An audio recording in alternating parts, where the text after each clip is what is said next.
All right, in the previous video, we talked about what the JTB account of knowledge is.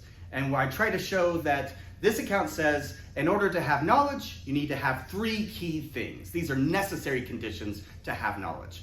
You need to have a belief that P, that belief needs to be true. It better be the case that that proposition is true, because you can't know something that's false. And you need to give an account, right? You need to give justification for why that belief is true, why you hold that belief. We need to give logo, some sort of a reasonable explanation for that belief, why you think it's true and so forth, right? So that's the justification part. But you might wonder whether or not justified true belief is enough for knowledge. Is that all you need? Is it sufficient to have a justified true belief? Or is there something else? Is there anything else? What else might we need? For a very long time, the GTB account was just taken sort of as being true. It was just sort of assumed this was the best way of understanding what knowledge is. But then, in 1963, a philosopher named Gettier published a short little paper asking the question, is justified true belief knowledge?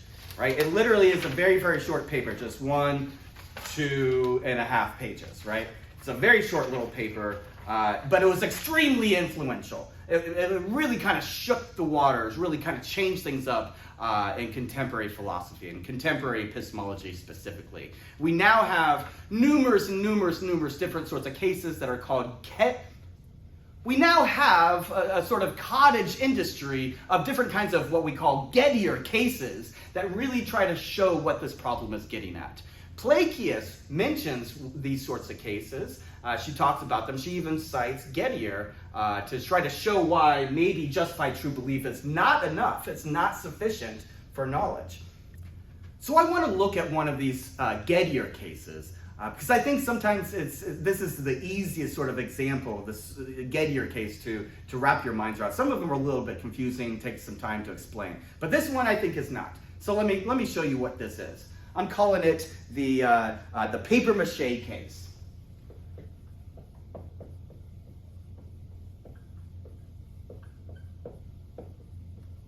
All right, so the paper mâché case begins by basically just saying someone, let's just call them Smith. Smith looks into the field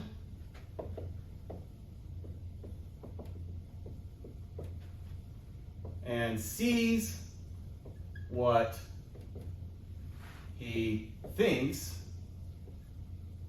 is a cow in the field. Right? What appears to be a cow. All right, so that's the first point. Smith looks out into the field. Maybe he's driving along, driving through Nebraska, driving through Kansas, something like that. He looks out and he sees what he takes to be a cow, right? It appears to be a cow in a field.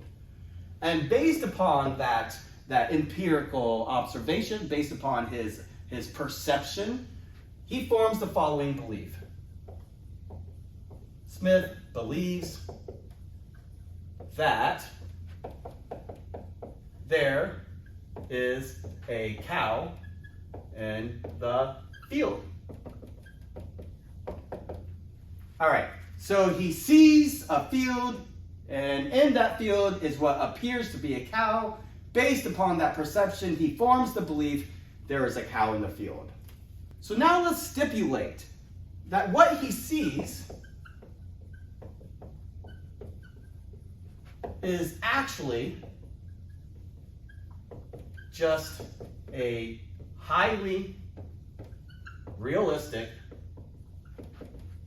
paper mâché cow. It's not a real cow. Right? So we're stipulating that the cow he's looking at is not a real cow. It's a paper mache cow. It's very, very convincing. Maybe he's driving along and he doesn't get a good look, but nonetheless, he forms the belief there's a cow in the field based upon this very highly realistic looking paper mache cow. Now finally, let's just also stipulate that there is a real cow in the field behind the paper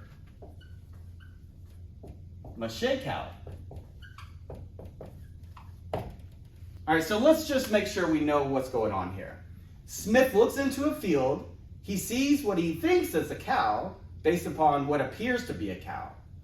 Smith then forms the belief there is a cow in the field, right? So what he thinks he sees is a real cow, but it turns out we're just stipulating that what he's looking at is not a real cow, but a highly realistic paper mâché cow. And then we also stipulate that, oh, lo and behold, there is, in fact, a real cow in the field behind the paper mâché cow, even though he doesn't see it. All right, so the JTB account. So the JTB account says that Smith has to have a belief. Does he? Yeah, he's got a belief. It's right there, number 2. And it also says that the belief has to be true. Now, that's the trick. In this particular case, is this particular belief that there is a cow in the field, is that true? Yes, it is true. It's true because, look, in the field, even though he doesn't see it, in the field really is a cow that's standing behind the paper mâché cow. Is it justified? Well, it looks like it is justified because what he sees is a highly realistic paper mâché cow, even though that's not a real cow. Nonetheless, it's very, very convincing, so he believes it. So it looks like he's got a belief, it looks like that belief is true, and it looks like it's given our perceptual apparatus, and it's a very, very highly realistic paper mâché cow. It looks like it's in some sense justified too. Does he know that there's a cow in the field though? No, it doesn't seem like he does, right? The belief is formed on kind of this weird chance, coincidence. It just happens to be that there is a cow behind him, behind the paper mâché cow. But it's not something that's like contributing to a state of knowledge in any sort of way. So even though it's a belief, even though it's true, and even though it does seem to be justified, he does not have knowledge. Smith does not know that there is a cow in the field. So what does this tell us about knowledge? Some philosophers have argued that the JTB account is necessary, but not sufficient. Right? It's not enough for knowledge. And so what else might we need? Philosophers have been disputing this for many, many years, and there's no clear consensus. But I think one thing that we can add to it is something like reliably formed.